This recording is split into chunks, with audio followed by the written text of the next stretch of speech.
Tiphaine Hozière. Elle n'a jamais haï personne. Jusqu'à ce qu'il ou elle entre dans sa vie. Devinez qui, dans les couloirs feutrés du pouvoir et les salons dorés où les mots sont mesurés comme de l'or, une femme s'est toujours tenue droite, digne, inflexible face aux tempêtes de l'opinion publique. Tiphaine Hozière. Avocate brillante, oratrice engagée, figure respectée, elle incarne la grâce dans le combat, la lumière dans les heures les plus sombres. On la croyait inébranlable, presque inaccessible. Mais derrière ses yeux d'acier bleu et son sourire maîtrisé, se cache une blessure. Profonde, secrète, brûlante. Et cette blessure a un nom, ou plutôt un visage. Un ami, ou du moins quelqu'un qui s'est fait passer pour tel. Car dans cette histoire, tout commence par la confiance. Tiphaine, élevée dans l'exigence et l'exemplarité, sait discerner les âmes sincères. Du moins, le pensait-elle. Ce quelqu'un, ce mystérieux personnage, s'est glissé dans son univers avec une douceur venimeuse. Il ou elle était là, toujours au bon moment, toujours avec les mots qu'il faut, les gestes qui réconfortent. Un allié, un confident, un soutien indéfectible, jusqu'à ce que tout bascule. Ce n'est pas une trahison comme les autres. Ce n'est pas une simple mésentente ou un malentendu. Non. C'est une gifle de l'histoire. Une humiliation intime, mais publique. Cette personne a profané ce que Tiphaine avait de plus sacré. Sa parole, sa loyauté, son intégrité. Elle, qui n'a jamais cultivé la haine, s'est vue envahie par une émotion inconnue, dévorante, qu'elle a tenté de repousser, de dompter, en vain. Elle ne l'a jamais haï autant que cette personne. Elle ne s'était jamais sentie aussi trahie. Elle n'avait jamais versé de larmes aussi silencieuses. Et le pire, ce n'est pas ce que cette personne a fait, c'est la manière. Sournoise, calculée, implacable, comme si elle avait tout planifié depuis le début. Comme si son amitié n'était qu'un masque, une stratégie. Mais pourquoi? Pour le pouvoir? Pour détruire de l'intérieur? Ou simplement pour le plaisir cruel de faire tomber celle qu'on appelait l'inébranlable Hozière? Mais Tiphaine n'est pas de celle qu'on anéantit.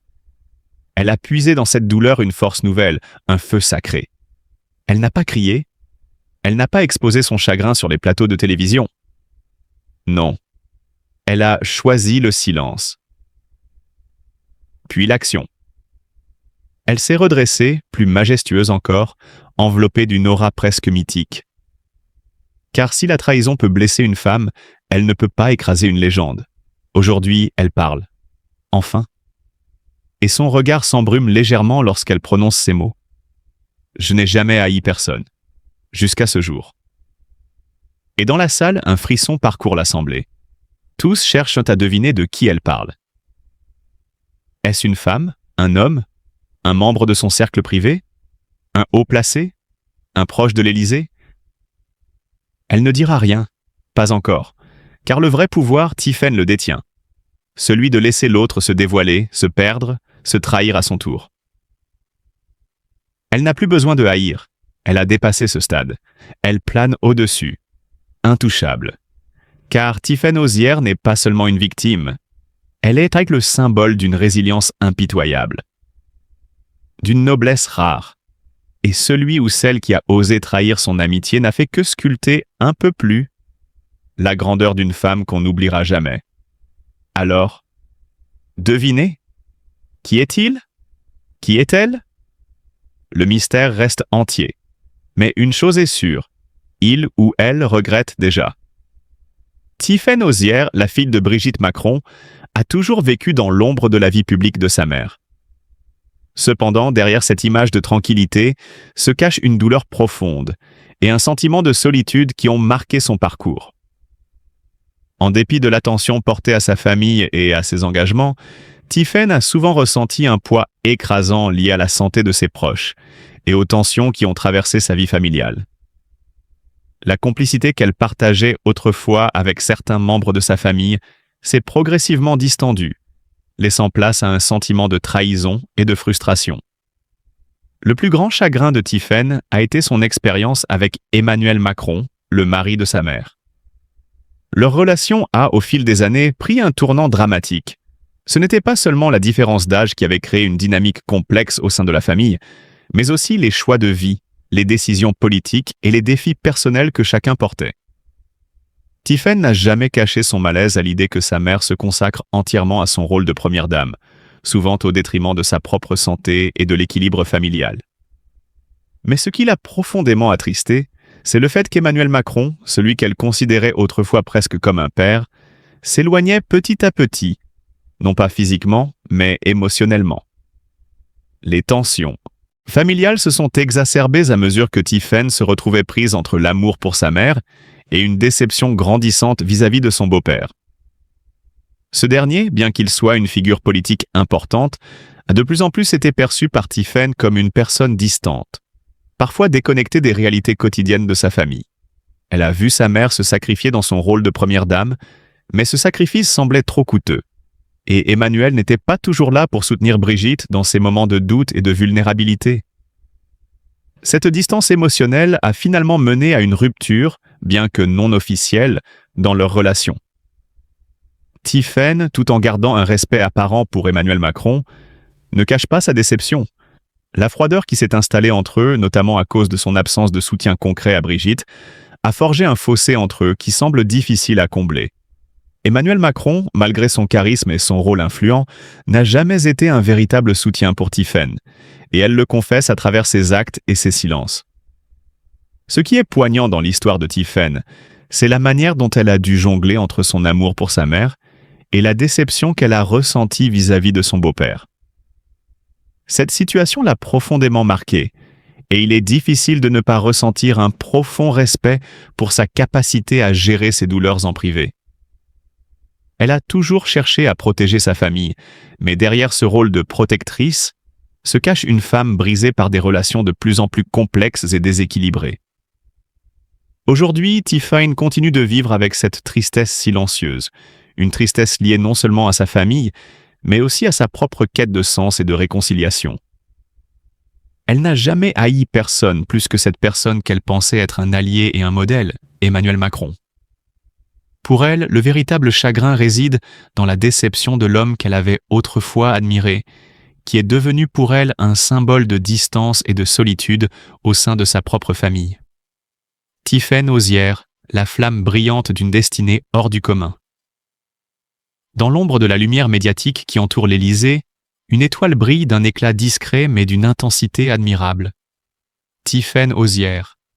Avocate engagée, femme de cœur, intellectuelle affûtée et défenseuse infatigable des causes sociales, Tiphaine n'est pas seulement la fille de Brigitte Macron. Elle est une force à part entière, une voix sincère, une conscience vive dans une époque avide de vérité et d'humanité. Née en 1984 à Amiens, Tiphaine Hozière n'a jamais cherché à emprunter des chemins tout tracés. Très tôt, elle a choisi la voie de l'exigence, celle du droit.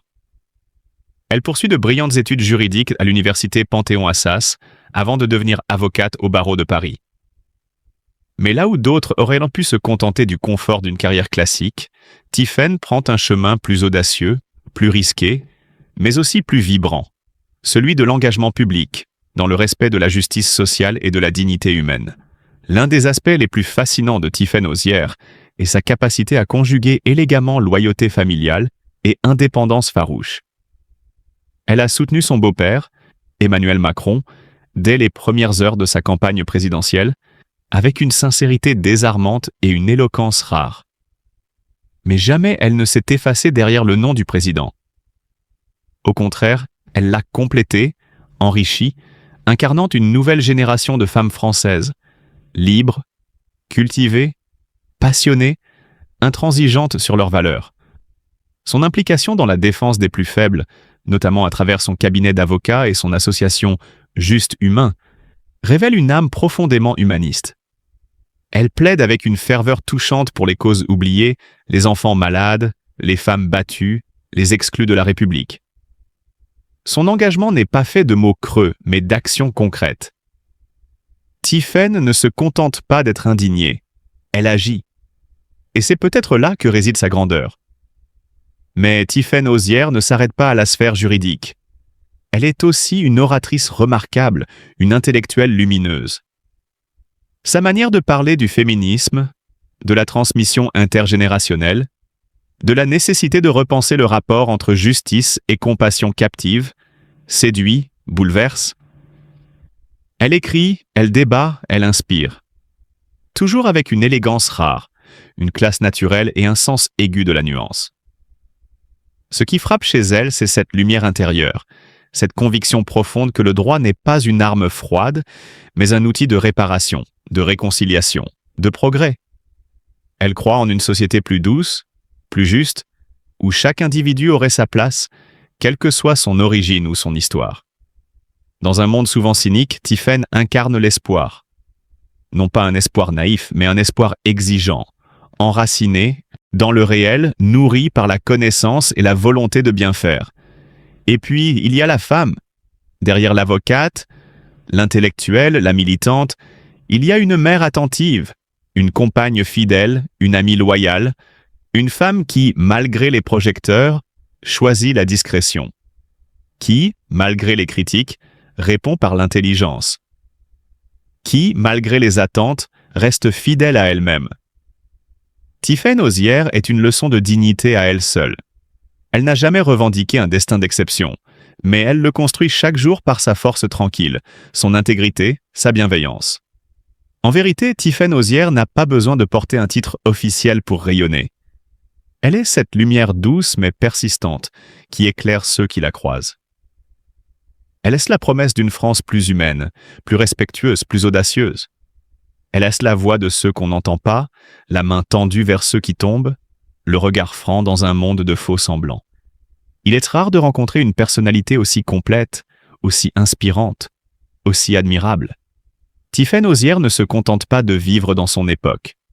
Elle la transforme, lentement mais sûrement, avec l'arme la plus puissante qui soit, la conviction. Une conviction calme, lucide, mais inébranlable. Et c'est en cela qu'elle mérite notre plus profond respect.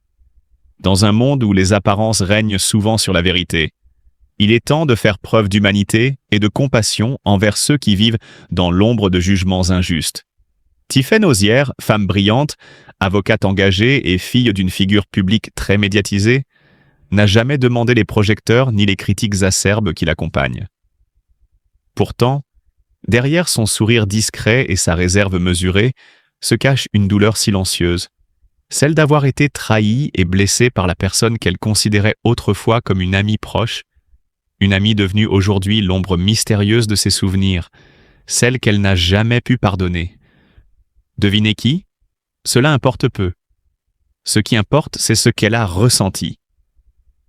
Nous avons tous, un jour, ressenti la morsure de la trahison, la désillusion d'un lien brisé. Tiphaine n'a jamais été de celles qui haïssent mot facilement. Mais cette amie-là, elle n'a jamais pu l'oublier. Ce n'est pas de la haine qu'elle porte en elle, mais une blessure, vive, indélébile. Elle n'a jamais prononcé son nom en public, par pudeur ou peut-être par espoir que le temps guérisse l'injustice. Et c'est précisément pour cela qu'elle mérite notre soutien, notre écoute, notre compréhension. Tiphaine n'est pas qu'une figure dans l'ombre de sa mère. Elle est une femme libre, sensible et profondément humaine. Elle incarne cette génération qui, malgré les pressions sociales et médiatiques, cherche encore à croire en la loyauté et à se reconstruire dans la dignité. Aimons-la pour sa force silencieuse. Soutenons-la dans ses silences et dans ses combats invisibles. Car chacun d'entre nous pourrait être à sa place.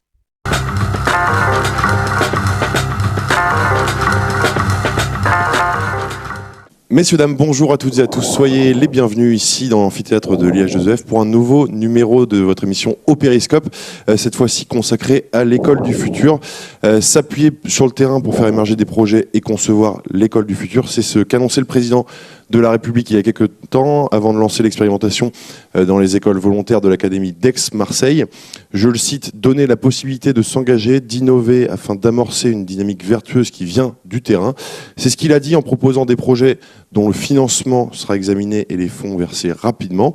L'école du futur s'appuie donc sur 2 principes. Le premier, garder le cadre national avec l'unité autour des programmes et des diplômes tout en prenant en compte la diversité des territoires et leurs spécificités, en faisant coïncider notamment la réflexion sur les espaces scolaires, la forme scolaire, les pratiques pédagogiques, le numérique et le bien-être.